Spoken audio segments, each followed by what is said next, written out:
Halo semuanya, di video kali ini saya akan membahas tentang materi perkuliahan Bisnis Internasional. Nah, sebelum masuk ke materi, sebelumnya perkenalkan nama saya Octavia Saputri, NIM 2019-008313 dari Manajemen 4A8. Sebelum masuk ke pembahasan, perlu kita ketahui bahwa pendekatan terhadap bisnis global itu terdiri dari berbagai macam pendekatan atau yang sering kita kenal dengan model EPG. EPG itu sendiri terdiri dari etnosentris, polisentris, dan geosentris. Itu adalah suatu istilah yang sering digunakan dalam pemasaran internasional atau global. Nah, pada tahun 1969, Perlmutter adalah orang pertama yang memperkenalkan model EPG ini, yaitu suatu strategi organisasi yang ditandai oleh 3 faktor. Yang pertama, etnosentrisme, yang kedua, polisentrisme, dan yang terakhir, geosentrisme. Nah, lanjut. Yang pertama, pandangan etnosentris. Pandangan etnosentris merupakan keyakinan parokialisme bahwa pendekatan dan praktek kerja terbaik ada yang dimiliki oleh negara asal atau negaranya sendiri. Parokialisme adalah cara pandang terhadap dunia melalui pandangan dan perspektif diri sendiri dan tidak menyadari bahwa orang lain memiliki cara hidup dan bekerja yang berbeda-beda. Sehingga para manajer yang berpandangan etnosentris meyakini bahwa orang-orang di negara lain tidak memiliki kemampuan, keahlian, pengetahuan, atau pengalaman yang dibutuhkan untuk membuat keputusan bisnis terbaik untuk perusahaannya. Sehingga pandangan etnosentris ini sangat meyakini bahwa negara asallah yang terbaik dalam melakukan berbagai tugas untuk perusahaannya. Selanjutnya yang kedua yaitu pandangan polisentris. Pandangan polisentris memandang bahwa para karyawan di negara tuan rumah atau tempat berdirinya perusahaan itu yang mengetahui bagaimana proses menjalankan bisnis, sehingga pendekatan dan praktek kerja ini terbaik untuk menjalankan bisnis di negara tersebut. Sehingga para manajer yang berpandangan polisentris menganggap bahwa semua operasi luar negeri bersifat berbeda dan sulit dipahami, maka mereka cenderung mempersilahkan para karyawan di negara tuan rumah yang dapat mengambil tindakan yang terbaik bagi perusahaan yang sedang beroperasi. Sehingga pandangan polisentris ini menganggap karyawan terbaik adalah di mana perusahaan itu berdiri, sehingga karyawan perusahaan tersebut relatif dari negara di mana perusahaan itu didirikan. Yang ketiga yaitu pandangan geosentris. Pandangan geosentris merupakan sebuah pandangan yang berorientasi pada dunia, yang berfokus untuk menggunakan pendekatan dan orang-orang terbaik di segala dunia. Maksudnya di negara-negara yang ada di dunia. Jadi para manajer itu mencari orang-orang terbaik dari negara manapun untuk dipekerjakan di perusahaan tersebut. Nah, di pandangan geosentris ini menuntut dihapuskannya pandangan parokial dan dikembangkannya pemahaman mengenai perbedaan antar kebudayaan, sehingga antar sesama kita harus menghargai walaupun berbeda-beda ya. Inilah tipe-tipe pendekatan yang dibutuhkan oleh seorang manajer agar sukses di lingkungan beda saat ini. Selanjutnya, ekspatriat. Ekspatriat adalah seseorang tenaga kerja yang bekerja di suatu wilayah yang bukan merupakan wilayah di mana ia tercatat menjadi penduduk. Sehingga banyak perusahaan multinasional menggunakan ekspatriat untuk menjamin efektivitas operasi perusahaan dengan sejalan dengan kebijakan kantor pusat tersebut. Nah, perlu kita ketahui bahwa ekspatriat itu terdiri dari 4 jenis yang membedakannya berdasarkan tugas yang dilakukannya. Karena tidak semua individu yang bekerja sebagai ekspatriat mempunyai tugas yang sama. Yang pertama, ekspatriat yang bersifat sukarela. Ekspatriat ini merupakan orang yang ingin bekerja di luar negeri untuk periode tertentu karena kepentingan pengembangan karir secara individu. Yang kedua, ekspatriat tradisional merupakan profesional dan manajer yang ditugaskan untuk bekerja di luar negeri selama 1-3 tahun dan kemudian mereka dirotasikan ke kantor pusat sehingga ilmu yang didapatkan selama di luar negeri dapat dipraktekkan secara langsung di kantor pusat tersebut. Dan yang ketiga adalah ekspatriat untuk pengembangan karir. Ekspatriat ini ditempatkan di luar negeri untuk mengembangkan kemampuan manajemen dari perusahaan sehingga mereka dapat bertugas 1-3 kali rotasi di negara-negara yang berbeda sehingga mereka dapat mengembangkan suatu pengertian yang luas mengenai operasi secara internasional. Dan yang terakhir adalah ekspatriat global. Ekspatriat global ini adalah mereka yang berpindah dari satu negara ke negara lain dan seringkali mereka lebih bekerja secara internasional daripada bekerja di negara asal. Nah, tentunya dalam proses ini ekspatriat mengalami berbagai kesulitan atau masalah yang mungkin akan dihadapi. Yang pertama yaitu ketidakmampuan untuk beradaptasi dengan lingkungan budaya dan fisik yang berbeda. Dan yang terakhir, ketidakmampuan untuk menyesuaikan dengan tanggung jawab dari pekerjaan di perantauan. Maka dari itu, ekspatriat itu mempunyai banyak problem solving yang mungkin akan dihadapinya selama menjalani proses-proses tersebut ya. Selanjutnya, Total Quality Management atau kesingkatan dari TQM merupakan Total Management System atau suatu sistem manajemen kualitas yang berfokus pada pelanggan, customer focus, dengan melibatkan semua level karyawan dalam melakukan peningkatan atau perbaikan yang bersinambung atau secara terus-menerus. TQM ini merupakan pendekatan manajemen untuk mencapai keberhasilan jangka panjang melalui kepuasan pelanggan. Dalam hal ini, semua anggota organisasi atau karyawan harus berpartisipasi secara aktif dalam melakukan peningkatan proses, produksi, layanan, serta budaya di mana mereka bekerja, sehingga dapat menghasilkan kualitas pelayanan yang terbaik dalam produk dan layanan yang pada akhirnya dapat mencapai tujuan kepuasan pelanggan.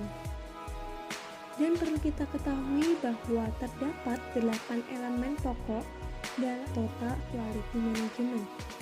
Kedelapan pokok tersebut diantaranya adalah yang pertama, Customer Focus adalah fokus pada pelanggan. Kedua, Total Employee Involvement atau keterlibatan karyawan secara keseluruhan. Yang ketiga, Process Centered adalah pemusatan perhatian pada proses. Yang keempat, Integrated System adalah sistem yang terintegrasi. Yang kelima, Strategy and Systematic Approach merupakan pendekatan strategi dan sistematika. Yang keenam, Multilateral Information adalah peningkatan yang bersinambung. Yang ketujuh, yaitu Facts-Based Decision Making adalah keputusan berdasarkan fakta. Yang terakhir adalah Communication atau komunikasi. Nah, itu adalah beberapa elemen yang terkait dengan TQM atau Total Quality Management, sehingga semua orang itu berpartisipasi secara aktif untuk mendapatkan hasil yang terbaik. Oke, selanjutnya adalah tentang Six Sigma. Adalah sebuah tool atau cara perusahaan dapat mengembangkan kapasitas proses bisnis. Tujuan metode ini adalah meningkatkan performa dan menurunkan kemungkinan kesalahan, yang pada akhirnya Six Sigma dapat atau mewujudkan proses sebuah perusahaan yang berkualitas produksi yang terbaik, meningkatkan keuntungan, dan bahkan meningkatkan semangat karyawan. Konsep Six Sigma memiliki tujuan yang sederhana, yaitu menghasilkan proses yang mendekati sempurna semaksimal mungkin. Hal ini dapat dilakukan untuk melakukan transformasi bisnis agar kepuasan konsumen bisa optimal, dan beberapa ini adalah prinsip dasar metodologi Six Sigma. Yang pertama adalah fokus kepada konsumen. Yang kedua, mengukur value stream dan mengidentifikasi masalah. Yang ketiga, eliminasi proses yang tidak perlu. Yang keempat, partisipasi semua pihak. Dan yang terakhir, ekosistem yang fleksibel dan responsif. Oke, untuk pembahasan selanjutnya yaitu ISO 9000. ISO 9000 adalah seri standar sistem manajemen mutu yang paling banyak digunakan di seluruh dunia. Ribuan organisasi atau perusahaan menggunakan standar ini untuk membangun sistem manajemen mutu yang efektif. Beberapa ISO yang perlu kita ketahui ada yang pertama, seri standar ISO merupakan serangkaian standar dan pedoman yang memiliki reputasi global sebagai dasar untuk pembentukan sistem manajemen mutu. Yang kedua, penerapan semua standar yang diterbitkan oleh ISO termasuk standar ISO 9000 bersifat sukarela. Yang ketiga, banyak negara telah mengadopsi seri standar ISO 9000 dan juga telah disesuaikan sistem penomoran untuk standar nasional mereka.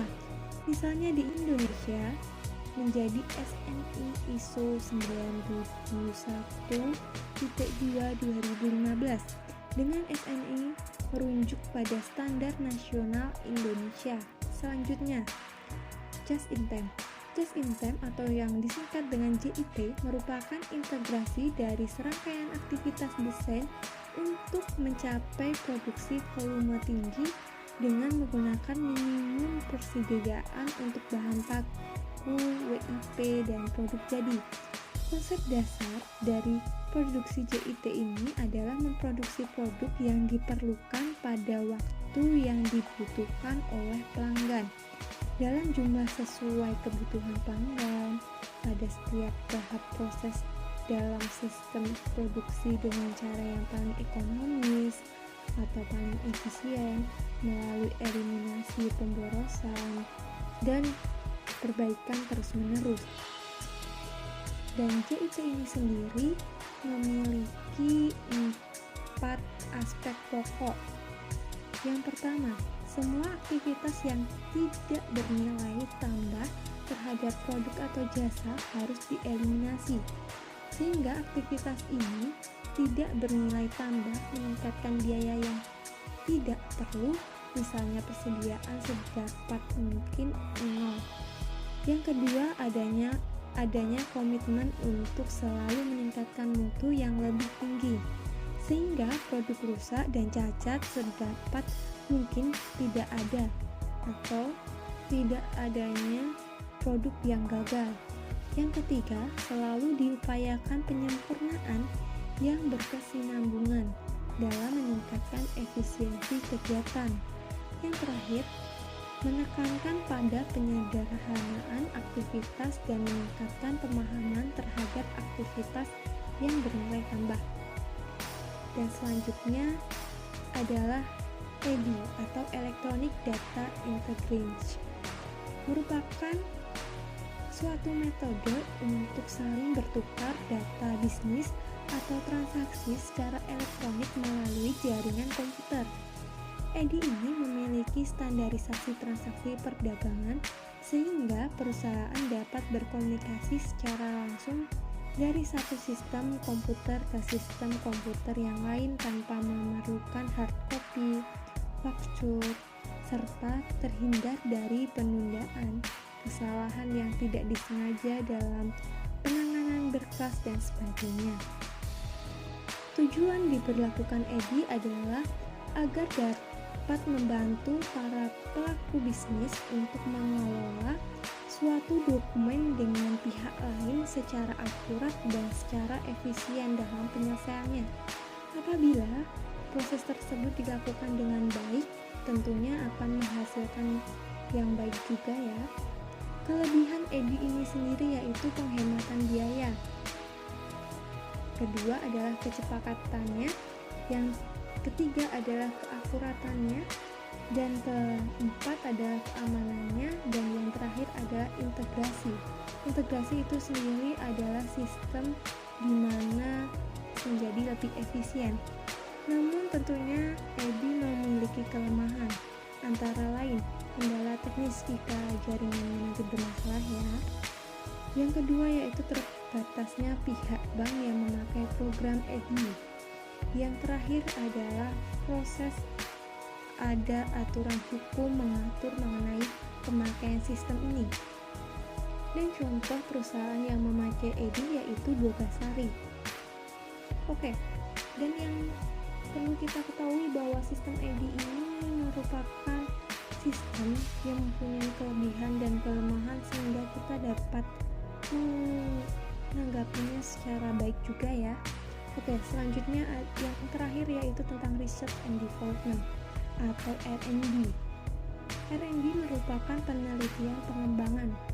Adalah metode penelitian yang digunakan untuk menghasilkan produk tertentu dan menguji keefektifan produk tersebut. Dan dalam proses untuk menghasilkan produk tersebut, R&D ini bertugas untuk melakukan riset atau penelitian kepada konsumen sehingga dapat sesuai dengan target yang diharapkan. R&D ini dipahami sebagai kegiatan penelitian yang dimulai dengan research dan diteruskan dengan development.